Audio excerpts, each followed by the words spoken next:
Leenca kophaa adeemu gaachana dhugaa baatee kan addunyaan dinqifatte biyya isaatiif jiraatee abbichuu malee hin jiru ani akkam beekutti goota ejjennoon deemu wanta yaadee akeekutti jecha afaan isaa ba'e kan kalaqee ol baasu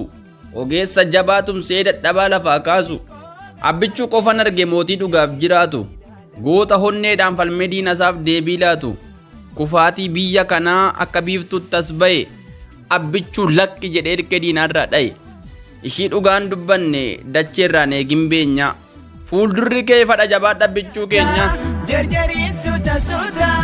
taa'ina haasoysiisi akkan siifta hundarra akka ajaa'iba.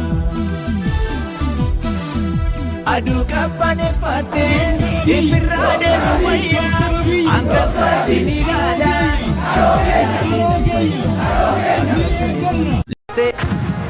Imbeektuuf jetti malee warri sammuun ishee yaraa imbarreef odeessitiim juuntaaniif aati gara utubaan addunyaayyuu anniisaan ogeessotaa Itoophiyaa akka ta'e maddi haayyuuf beektotaa na dhageessaa bitamtu warri baandaadhaaf michuu haayyuu Oromoo dhalche kumaam kan akka bichuu jaarraa tokkoof walakkaa waan fakkaanneef sodaataa kan kaleessaa baratte nutti dhiitofti mataa baandoliin wal sassaabdee ijaartus wanta kamuu garboonfataan kaleessaa nutti hin deebi'u lamuu. Jedhee ka'eera raayyaan qaqallaan akka feerroo kan qabsoodhaan dhaabbate kunuunsuuf siidaa qeerroo barri gara gaggalee dacheen ol fincooftuyyuu kaleessa haati garaa loogiidhaan milkooftuyyuu galma kaayyoo isaanii xiqqaaniif guddaan beekee keessoon jallina isaanii kufeera yeroo eege utuma kan argitu warras waan baay'ee gooti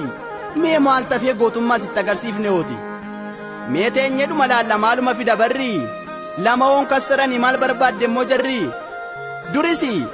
akka harree halaakaa gaafa ishiin nutti kaattu harkaa fuunetti keenya rasaasuma isheen baattu goonni nu qofa jettee oduun awwaara kaasti nu too bilisoomneerra maal bilisa nu baasti nu bilisoomsu yaannaan kaleessa maaltu danqee har'a immoo maal fiduufi utaalte akka gaange waggaa 27 doofummaa ishii dandeenyee injijjiiramtii laata jennee callisnee teenyee baandaadhaaf kun hin galle sodaa itti fakkaate. Kanaafuu akkuma laaqxi godasiif gubbaan baate albuuda keenya haattee yoo guddiftu maqalee kan kaleessaa seenaadhaan hin daganneen beekaa callisne malee Oromoon biyya bulchuuf hin qabu sammuu gahaa isaan mootummaa taanaan dammiyyuu hin hadhaa utuu ishiin akkas jettuu abbichuun irraan ba'ee biyya keessa ari'eedhuma lafaatiin ga'e duris keessi ishiin beeka Oromoon jabaa ta'u fuuldura isaa ilaallaan maalinuyyuu hin daanga'u. Hattuun mandara keessaa warri kaayyoon shiyaraa har'a sol seentee taa'uuf barbaadaa jirti karaa abadan jedhe raayyaan abadan jedhe humna addaa biyya isaa tiksaa jira marsee gammoojjiif baddaa humna addaa koomaandoon ka'ee wal kakaasee holqa ishiitti galchee hattuu gadi yaase raayyaan ittisa biyyaa kutataan gaafa roorroo poolisiin Oromiyaa jajjabduun akka feerroo jaarraa kaleessaa sana garboonfataa kuffisee dachee Itoophiyaatti bilisummaa uffise. Gola Itoophiyaa keessa ashirtuuf taxxuuf hariyee warra dukkanaan logdutti aduun itti baree waa'ee keenya ni